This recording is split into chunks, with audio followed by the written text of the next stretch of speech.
Mes chers amis scoïstes, bien le bonjour et bienvenue dans ce nouvel épisode du Scopacabana, ou plutôt l'avant-match de ce SCO Olympique Lyonnais comptant pour la 11e journée de Ligue 1 Uber Eats. Et je suis en compagnie d'Enzo Bonjour à tous. et de l'inévitable Clément.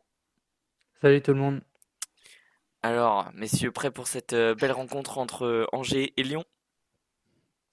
Bon, oui, Prêt, c'est gros un match. match compliqué, un gros match, ouais. Il faut prendre des points et de faire une belle performance. Face à une belle équipe de l'Olympique lyonnais que je vais te laisser présenter. Ouais, donc on connaît un Lyon, une grosse équipe de Ligue 1 européenne d'habitude, mais pas cette saison. Donc entraîné par Rudy Garcia, hein, qu'on connaît très bien, qui a notamment entraîné Marseille-Lille et l'Italie, en Italie aussi avec Rome. Donc Lyon, ils sont sixième avec 17 points et ils sont sur 3 victoires et 2 nuls sur les 5 derniers matchs. Notamment, ils ont gagné le derby pardon, contre Saint-Étienne 2-1. Et puis ils ont eu un gros calendrier sur les 5 derniers matchs puisqu'ils ont affronté Lyon, Monaco et Marseille. Donc ils ont eu 5 gros matchs et ils sont plutôt bien sortis, malgré le fait qu'ils aient des difficultés dans le jeu.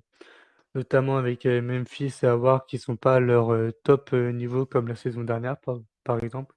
Tout comme Moussa Dembélé, qui est plutôt devancé par Tino Kadewere qui est notamment rentré et qui a fait gagner, les Lyonnais, pour, face à Saint-Étienne, pardon. Il y a également aussi, 3 cartons rouges en 5 matchs, de la part des Lyonnais, donc ce qui est énorme, mais notamment du coup Toko et Cornet qui sont suspendus pour le match, face au SCO à Raymond Kopa. Donc voilà, ça va être un match, compliqué, mais avec un adversaire un peu affaibli, donc il y a moyen et Rudy Garcia en est conscient puisqu'il a évoqué en conférence de presse que, le SCO était très très près d'eux au niveau des points puisque eux, ils sont à 16, eux 17 pardon et nous 16, donc c'est très, très serré. Donc voilà, ça va être une belle bataille. Effectivement, une équipe lyonnaise qui est en manque peut-être d'automatisme ou de réglages et qui cherche justement les derniers réglages, pardon, face à une équipe d'Angers qui semble se trouver et auquel je vais te laisser une équipe, pardon, que je vais te laisser nous présenter, Enzo. Euh, oui, c'est exact. Donc, le SCO avec un très bon début de saison. 9e avec 16 points. Donc, comme tu l'avais dit, Clément, à un point de l'Olympique Lyonnais. Qui enregistre enfin, sur les 4 derniers matchs de Ligue 1, 2 victoires, notamment la belle victoire face à Nîmes, 5-1. Une défaite et un match nul. Sans compter le match nul du dernier match qui était un amical face à Niort, 3 buts partout.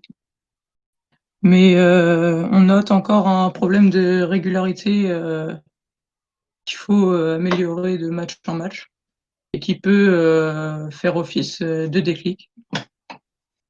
Même si la victoire 5-1 a vraiment aidé dans le mental, dans les têtes, pour la confiance. C'était juste avant la trêve. Et donc, pour ce gros match face à Lyon, à noter le retour de Sofiane Bouffal, qui était blessé face à Nîmes, mais qui sera là, je pense, pour nous apporter toute sa technique.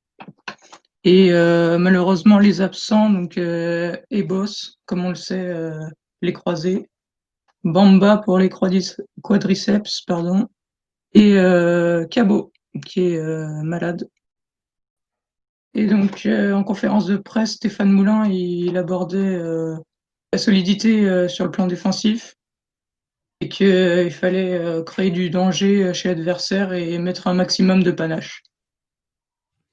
Mais en Ligue 1, donc le duel face à l'Olympique Lyonnais est dominé assez, assez largement par Lyon, avec sur 5 matchs 2 nuls et 3 défaites, notamment celle de l'année dernière 6-0, on se souvient tous, je pense. Ouais, C'est sûr, elle avait laissé les des mauvais traces. souvenirs. Elle avait laissé Ouais, des traces. Et notamment la disparition du maillot extérieur porté seulement une seule fois. Ça. ouais, Mais du coup, effectivement, un face-à-face dominé par l'OL, mais finalement, dans l'opposition clé qui oppose Stéphane Baoken à Tino Kadewere, on voit que le duel cette saison pourrait être plus compliqué pour les Lyonnais.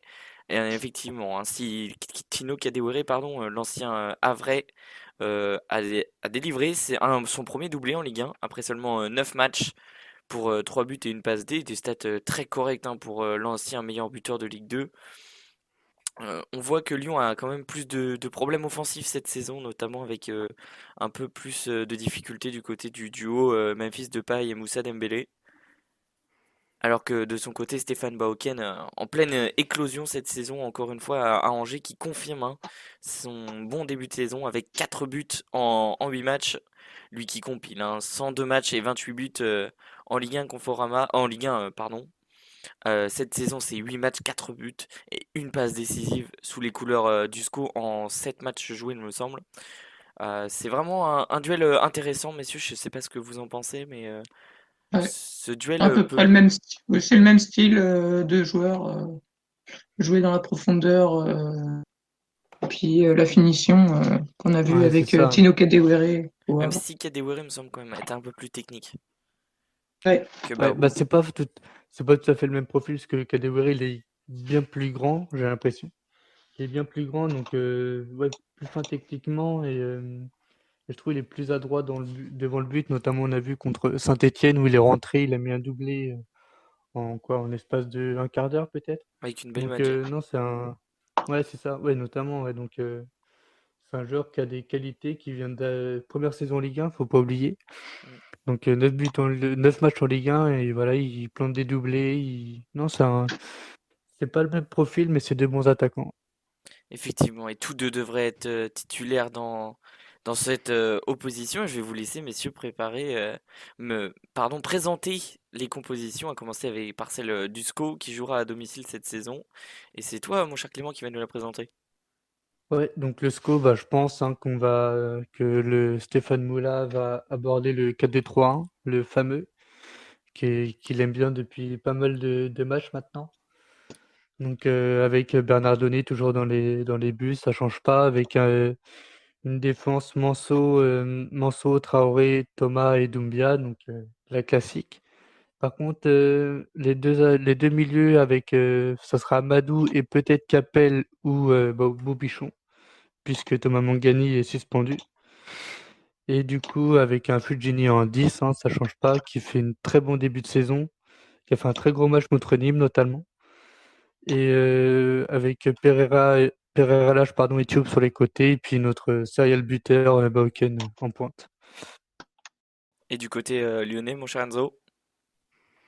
donc ça sera sûrement un 4-3-3 avec Lopez dans les buts, donc les latéraux Bard et Dubois.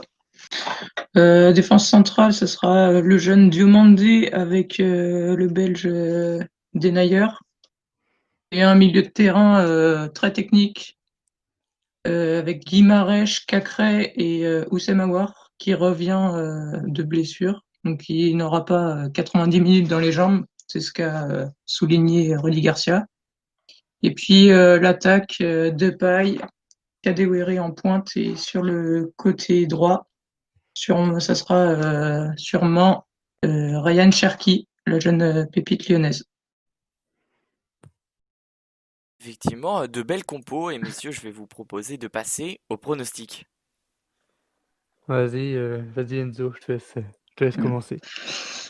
Alors moi, je vois un match très serré, mais qui va se débloquer sûrement en seconde période, avec, je l'espère, une victoire du SCO 2-1.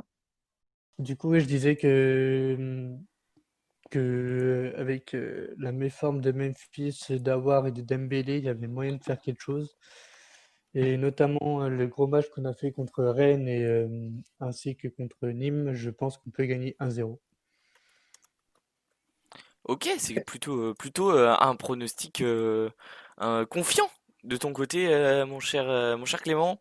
Et du coup, de mon côté, ce sera une victoire finalement de l'Olympique Lyonnais, même si je pense que le SCO peut poser beaucoup de problèmes à cette formation lyonnaise. Je pense quand même que malheureusement le SCO va devoir s'incliner parce que on le sait, ça peut être une seule erreur peut suffire et malheureusement, je pense qu'il y a encore ce déclic de régularité, comme mes chers collègues l'ont souligné, à trouver du côté du SCO et je pense que ce ne sera pas pour ce week-end. Donc je vais dire une petite victoire 2 buts à 1 de l'OL à contre-cœur. Messieurs, je vais vous proposer de conclure ce nouvel avant-match en vous donnant pardon, rendez-vous pour, euh, pour ce SCO OL sur Depuis la butte évidemment demain à 17h. Et puis d'ici là, prenez soin de vous. Ciao. Salut tout le monde. Ciao.